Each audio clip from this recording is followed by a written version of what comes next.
త్రివిధ దళాలను యువరక్తంతో నింపాలన్న బృహత్తర లక్ష్యంతో తీసుకువచ్చిన కార్యక్రమం అగ్నిపథ్ పథకం కింద అగ్నివీర్ల నియామకాలు చేపట్టి 4 ఏళ్ల పదవీకాలం పూర్తయిన తర్వాత 25% మందిని మాత్రమే కొనసాగించడం దీని ఉద్దేశం. అయితే కేంద్ర ప్రభుత్వం ఈ పథకంలో మార్పులకు సిద్ధమైనట్లు తెలుస్తోంది.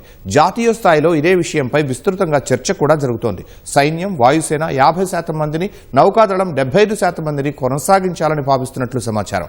ఈ విషయమై త్రివిధ దళాల ఉన్నతాధికారులు గత కొంతకాలంగా చర్చలు జరుపుతుండగా త్వరలోనే తుది నిర్ణయం వెలువడనున్నట్లు చెబుతున్నారు. మరి ఈ నిర్ణయానికి కారణం ఏంటి? త్రివిధ దళాలను యువరక్తంతో నింపాలన్న ఉద్దేశం దీనివల్ల దెబ్బతినదా?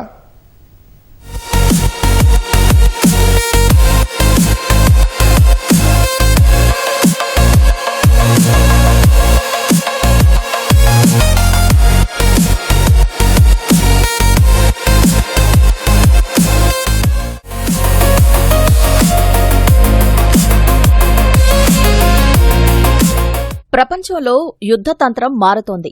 రణం ఆధునిక రూపు సంతరించుకుంటోంది. దీనికి తగ్గట్లు ఎప్పటికప్పుడు అవసరాలకు అనుగుణంగా దేశాలు తమ సైనిక దళాలను తీర్చిదిద్దుతున్నాయి.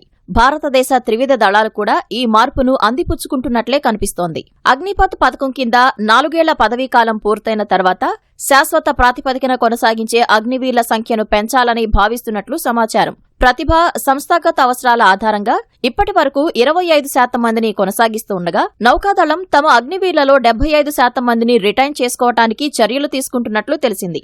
సైన్యం, వైమానిక దళం దాన్ని 50% పెంచే అవకాశం ఉన్నట్లు తెలుస్తోంది. సైన్యంలో కొత్తగా ఏర్పాటు చేసిన భైరవ్ బెటాలియన్లు వంటి యూనిట్లలో వీరిని కొనసాగించనున్నట్లు సమాచారం. ఇంజనీర్స్ వంటి సాంకేతిక విభాగాల్లో 80% మందిని అట్టిపెట్టుకునే యోచనలో ఉన్నట్లు తెలిసింది. అంతేకాక స్పెషల్ ఫోర్సెస్ విభాగంలో ప్రతిభ కనబరిచిన అగ్నివీరులను 100% కొనసాగించే అవకాశం కూడా ఉంది అని అంటున్నారు. ఈ అంశాలపై త్రివిధ దళాల అధికారులు గత కొంతకాలంగా చర్చలు జరుపుతుండగా త్వరలోనే తుది నిర్ణయం వెలువడే అవకాశం ఉంది.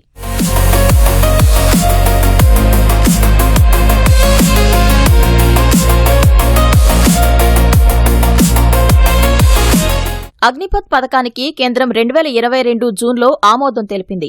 ఆ తర్వాత 2023 ఆరంభంలో నియామకాలు చేపట్టారు. 2023 ఆరంభంలో సైన్యంలోకి వచ్చిన అగ్నివీర్ల పదవీకాలం ఈ ఏడాది చివర్లో ముగుస్తుంది. త్రివిధ దళాలు అగ్నివీర్ల సంఖ్యను పెంచడానికి అనేక కారణాలున్నాయి. మారుతున్న అవసరాలు, తీవ్రమైన సిబ్బంది కొరత, అనుభవాన్ని వాడుకోవటం, యువరక్తాన్ని కొనసాగించడం, అగ్నివీర్లు ఇటీవల కాలంలో చూపించిన ప్రతిభ అందుకు ముఖ్య కారణాలు. కేంద్ర ప్రభుత్వం గతంలో వెల్లడించిన వివరాల ప్రకారం త్రివిధ దళాల్లో 2023లో 155,000 ఖాళీలు ఉన్నాయి. ప్రతి సంవత్సరం నియామకాలకు, పదవీ విరమణలకు మధ్య తేడాలు ఉండటంతో భారీగా ఖాళీలు ఏర్పడుతున్నట్లు సమాచారం. ఇటీవల ఏడాదికి దాదాపు 20,000 నుంచి 25,000 ఖాళీలు ఏర్పడుతుండటంతో ప్రస్తుతానికి సుమారు 180,000 ఖాళీలు ఉన్నట్లు అంచనా. కరోనా సమయంలో 2020-2021లో 2 ఏళ్ల పాటు సైనిక దళాల్లో నియామకాలు నిలిచిపోయాయి. అదే సమయంలో ఏడాదికి 60,000 నుంచి 65,000 మంది పదవీ విరమణ చేశారు. తర్వాత 2022లో అగ్నిపథ్ ప్రారంభమైంది. భారీ స్థాయిలో నియామకాలు చేపట్టేందుకు చర్యలు చేపట్టిన కేంద్రం ఆ ఏడాది దాదాపు 46,000 ఖాళీలను భర్తీ చేసేందుకు ప్రయత్నించింది. సిబ్బంది కొరతను అధిగమించడం అగ్నివీర్ల కొనసాగింపునకు ఒక కారణంగా రక్షణ రంగ నిపుణులు చెబుతున్నారు. ఈ స్మార్ట్గా షిఫ్ట్ అయ్యేటువంటి స్మార్ట్ షిఫ్ట్ ఆపరేషన్స్లో కానీ, లేకపోతే వేరియస్ ఎజిలిటీ ఉన్నటువంటి ఆపరేషన్స్లో కానీ ఈ యంగ్ బ్లడ్ అనేటువంటిది చాలా అవసరం. ఈ young blood and also Gen Z జనరేషన్ని కనుక ఇండియన్ ఆర్మీలో భాగస్తులుగా చేసినట్లయితే వాళ్ళ యొక్క ఆలోచన విధానం వేరేగా ఉంటుంది. అలాగే ఈ యంగ్ ఆర్మీ ప్రొఫైల్గా మార్చాలన్నది దీని యొక్క ఉద్దేశము. ఆఫ్టర్ సీయింగ్ ద డెడికేషన్, ఒక రకంగా చెప్పాలంటే డిసిప్లినరీ ఇష్యూస్ అనేటువంటి కొంతవరకు ప్రాక్టికల్గా ఉండడం అయితే ఉన్నాయి. కానీ ఎవరైతే ఇంట్రెస్ట్గా పెర్ఫామ్ చేస్తున్నారో, ఎవరైతే ఈ 50% లాటు, 25% లాటు ఎటువంటి డెడికేషన్ లేకుండా చేస్తున్నారో వాళ్ళు బయటికి వెళ్ళిపోతారు ఇలాగా. కానీ ఉన్నటువంటి మిగిలిన కొనసాగించాలి అని ఆలోచిస్తుంది ఇండియన్ నేవీ కానీ, ఎయిర్ ఫోర్స్ కానీ, వీళ్ళని కొంతమందిని కొనసాగించాలి అని. కారణం ఏంటంటే టెక్నికల్ బెంట్ ఆఫ్ మైండ్, అంటే ఆల్రెడీ 4 సంవత్సరాలు శిక్షణ పొంది ఉన్నారు. 4 సంవత్సరాలు వాళ్ళు ప్రాక్టికల్గా వాళ్ళు అన్ని విషయాల్ని చూశారు. అగ్నిపథ్ పథకం ప్రారంభమైన నాటి నుంచి ఇప్పటి వరకు 175,000 మంది అగ్నివీర్లను నియమించుకున్నట్లు అంచనా. అగ్నివీర్ల 4 ఏళ్ల పదవీకాలం ఈ ఏడాది చివరితో ముగియనుంది. వీరితో పాటు రెగ్యులర్ సైనికులు కూడా చాలా మంది పదవీ విరమణ చేయనున్నారు. దీనివల్ల భారీ సంఖ్యలో ఖాళీలు ఏర్పడతాయి. ఈ నేపథ్యంలో ఏడాదికి 1,00,000 మంది అగ్నివీరులను నియమించుకోవాలని త్రివిధ దళాలు భావిస్తున్నట్లు కూడా వార్తలు వచ్చాయి.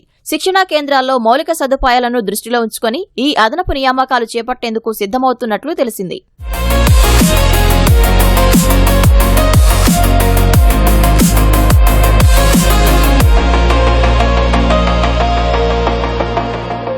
అగ్నివీరులను కొనసాగించడానికి మరో ప్రధాన కారణం మారుతున్న అవసరాలు. ఇటీవల కాలంలో వారు చూపిన ప్రతిభ. 2025 మే నెలలో జరిగిన ఆపరేషన్ సింధూర్ అగ్నివీరుల సామర్థ్యానికి ఒక గీటురాయిగా నిలిచింది. సరిహద్దులో డ్రోన్లు, క్షిపణి దాడులను తిప్పికొట్టడంలో అగ్నివీరులు అద్భుత ప్రతిభ కనబరిచారు. పెచోరా, షిల్కా వంటి అత్యాధునిక ఎయిర్ డిఫెన్స్ వ్యవస్థలను నిర్వహించడంలోనూ కమ్యూనికేషన్ స్పెషలిస్టులుగాను కీలక పాత్ర పోషించారు. కేవలం శిక్షణ పొందిన సైనికులుగానే కాకుండా యుద్ధ క్షేత్రంలో వ్యూహాలను అమలు చేయడంలో వారు చూపిన చొరవను రక్షణ శాఖ ఉన్నతాధికారులు ప్రశంసించారు కూడా. ఆ ఆపరేషన్ విజయంతోనే అగ్నివీరుల నిలుపుదల శాతాన్ని పెంచాలనే చర్చ ఊపందుకుంది. ట్రైనింగ్ ఉన్నటువంటి పర్సనల్ ఎవరైతే ఉన్నారో వాళ్ళని కొనసాగించడం అనేటువంటి చాలా అవసరం. అండ్ పర్టికులర్గా ఇది ఆపరేషన్ సింధూర్ టైంలో జరిగినటువంటి అగ్నివీర్ బ్యాచ్ కాబట్టి వీళ్ళకి ఒక అవకాశం అనేటువంటిది 25% కాదు 50 to 75% అవకాశం ఇవ్వడం అనేటువంటిది కొంతవరకు సమంజసమే.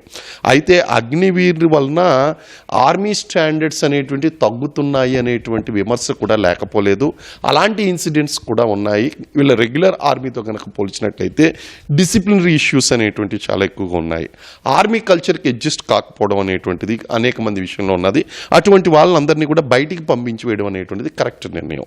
సో ఏదేమైనప్పటికీ కూడా ఆపరేషన్ సింధూర్ టైంలో వీళ్ళు చేసినటువంటి ఆ యొక్క మెరిటోరియస్ డీడ్స్ ఏదైతే ఉన్నాయో ఆ సిచ్యువేషను అండ్ అన్నిటికంటే మించి వీళ్ళు యాక్టివ్ ఆపరేషన్స్లో పార్టిసిపేట్ చేయనప్పటికీ కూడా వీళ్ళు ట్రైన్డ్ అయి ఉన్నారు 4 years. It is always better than A 4 years trained person is better than the newly incumbent.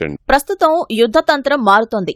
ఆధునిక ఆయుధాలు అమ్ముల పొదిలో చేరుతున్నాయి. డ్రోన్లు, సెన్సార్లు, రోబోటిక్ వ్యవస్థలు యుద్ధరంగంలో ప్రధాన పాత్ర పోషిస్తున్నాయి. భారత సైన్యం ప్రస్తుతం స్మార్ట్ ఫెన్స్ సిస్టమ్, క్వాడ్ క్యాప్టర్లు, యాంటీ టెర్రర్ ఆపరేషన్ల కోసం అత్యాధునిక ఏటీవీలను వినియోగిస్తోంది. ఇటువంటి హైటెక్ పరికరాలను నిర్వహించడానికి కేవలం 6 నెలల శిక్షణ సరిపోదని, కనీసం 2 నుంచి 3 ఏళ్ల అనుభవం అవసరమని సైనిక వర్గాలు భావిస్తున్నాయి. ప్రస్తుతం ఉన్న 4 ఏళ్ల కాల పరిమితిలో నిపుణులైన వారు బయటకు వెళ్లిపోతే మళ్లీ కొత్త వారికి శిక్షణ ఇవ్వటం సంస్థపై ఆర్థిక భారంతో పాటు సమయం వృధా అవుతుందని విశ్లేషకులు చెబుతున్నారు. అందుకే సాంకేతిక విభాగాల్లో ఎక్కువ మందిని కొనసాగించడం తప్పనిసరిగా మారింది. ఇటీవల కాలంలో ఎయిర్ ఫోర్స్, నేవీ ఆ పాలసీ డెసిషన్ ని కొంచెం రివైజ్ చేసి 50% రిటెన్షన్ ఉండేటట్టు చూస్తాము. అంటే బేసికలీ ఏంటంటే ఆ ఎయిర్ ఫోర్స్ ఇంకా నేవీలో టెక్నికల్ రిక్వైర్మెంట్ చాలా ఎక్కువ ఉంటుందండి. టెక్నికల్ రిసోర్సెస్ కొరత ఎక్కువ ఉంటుంది. ఆ రిసోర్సెస్లో ఏముందంటే టెక్నికల్ క్వాలిఫికేషన్స్ వచ్చిన జవాన్లు ఉన్నారైతే 3-4 yearsలో వాళ్ళని అసెస్ చేసేసుకోవచ్చు. అసెస్ చేసేసుకుని వాళ్ళని రిటైన్ చేసుకునే టాలెంట్ పూల్ని వదులుకోవడం కన్నా వాళ్ళని రిటైన్ చేసుకుంటే మంచిది. వాళ్ళని రిటైన్ చేసుకుని వాళ్ళని మెంటర్ చేసుకుంటే ఫ్యూచర్లో టెక్నికల్ రోల్స్కి పనికొస్తారన్న ఒక థాట్ ఉండడం అనేది క్వైట్ న్యాచురల్. టెక్నికల్ క్యాపబిలిటీస్ ఉన్నవాళ్ళు దొరకడం ఎక్కడైనా కూడా మార్కెట్లో డిఫికల్ట్ ఉంటారు. సో ఆ టాలెంట్ పూల్ రిటెన్షన్ కోసమని ఈ పాలసీ డెసిషన్ రివైజ్ చేసుకుని టాలెంట్ రిటెన్షన్ కోసం చేస్తుండొచ్చు. So that may be one pure reason. ఆ ప్యూర్ రీజన్ మీద ఈ పాలసీ డెసిషన్ రివిజన్ అనేది కన్సిడర్ చేస్తుండొచ్చు. ఇటు వచ్చి ఆర్మీలో ఏంటంటే operational discipline, operational capability and you know operational requirements meet అవ్వడానికి అనేది వాళ్ళు ఇంకా టైం పడుతుంది. ఆపరేషనల్ రిక్వైర్మెంట్స్ అడ్రస్ చేసుకోండి. ఎందుకంటే అందరు అగ్నివీర్స్ని ఆపరేషనల్ ఏరియాస్లో ఇండక్ట్ చేయలేము. కొందరు 2 years ఉండగలుగుతారు, కొందరు 3 years ఉండగలుగుతారు, కొందరు 4 years ఉండగలుగుతారు. సో ఆ లాజిక్ మీద వాళ్ళని ఉన్న 2 years అనలైజ్ చేయడం కష్టం. Maybe over 2 operational tenures analyse చేసి దాని తర్వాత ఈ పాలసీ రివైజ్ చేయడం అనేది will be more wise. So data points అనేది ఇంకా కొంచెం ఎక్కువ కావాలి ఆర్మీలో కన్సిడర్ చేసేటప్పుడు. కేవలం ఉద్యోగ భద్రతే కాకుండా అగ్నివీరుల కుటుంబాలకు సామాజిక భద్రత కల్పించే దిశగా కూడా ప్రభుత్వం అడుగులు వేస్తుంది. విధి నిర్వహణలో ప్రాణాలు కోల్పోయిన అగ్నివీరుల కుటుంబాలకు జీవితకాల ఆర్థిక సహాయం అందించే ప్రతిపాదన పరిశీలనలో ఉంది. అలాగే సర్వీసు సమయంలో వైకల్యానికి గురైన అగ్నివీరులకు జీవితకాల వైద్య సదుపాయాలు కల్పించాలని డిపార్ట్మెంట్ ఆఫ్ మిలిటరీ అఫైర్స్ భావిస్తోంది. సాధారణ సైనికులకు లభించే ప్రయోజనాలకు సమానంగా వీటిని తీసుకురావడం ద్వారా యువతలో ఈ పథకం పట్ల మరింత ఆసక్తి పెరుగుతుందని ప్రభుత్వం ఆశిస్తోంది. 4 ఏళ్ల సర్వీసు ముగిసిన తర్వాత బయటకు వచ్చే అగ్నివీరుల కోసం కేంద్ర రాష్ట్ర ప్రభుత్వాలు అనేక అవకాశాలను కల్పిస్తున్నాయి. హర్యానా, ఉత్తరప్రదేశ్, ఢిల్లీ, గుజరాత్ వంటి రాష్ట్రాలు తమ పోలీసు రిక్రూట్మెంట్లలో అగ్నివీరుల కోసం 20% రిజర్వేషన్లను అమలు చేస్తున్నాయి. రాజస్థాన్, మధ్యప్రదేశ్ వంటి రాష్ట్రాలు 10% రిజర్వేషన్లను ప్రకటించాయి. కేంద్ర సాయుధ బలగాలు, అసోం రైఫిల్స్ లో కూడా అగ్నివీరులకు ప్రాధాన్యత లభిస్తోంది. సుమారు 11 లక్షల రూపాయల పన్నురహిత సేవానిధి ప్యాకేజ్తో పాటు వారు పొందే నైపుణ్య ధృవీకరణ పత్రాలు ప్రైవేట్ రంగంలో కూడా వారికి మంచి అవకాశాలను తెచ్చిపెడుతున్నాయి.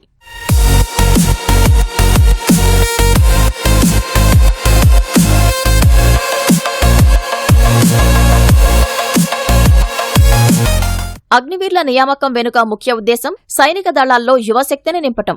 అయితే మారుతున్న అవసరాలకు అనుగుణంగా తాము మారాలని సైనిక దళాలు నిర్ణయించాయి. అగ్నిపథ్ పథకానికి ఆమోదం తెలిపిన 2022 నుంచి ఇప్పటి వరకు సైనిక అవసరాల్లో అనేక మార్పులు వచ్చాయి. ఆధునిక ఆయుధాలు వచ్చి చేరుతున్నాయి. వీటి నిర్వహణకు అనుభవం ఉన్న సిబ్బంది అవసరం. అప్పట్లో ఈ పథకం ప్రవేశపెట్టిన ఉద్దేశాలు వేరు, ఇప్పటి అవసరాలు వేరు. ఇక ఏటా సైనికుల నియామకం, శిక్షణ అంటే ప్రభుత్వానికి ఆర్థిక భారం కూడా. అందువల్ల ఈ కారణాలన్నింటినీ బేరీజు వేసుకున్న తర్వాతే త్రివిధ దళాలు అగ్నిపథ్ పథకం 4 ఏళ్ల పదవీకాలం పూర్తయిన తర్వాత శాశ్వత ప్రాతిపదికన కొనసాగించే ఉద్యోగుల సంఖ్యను పెంచాలని భావిస్తున్నట్లు సమాచారం.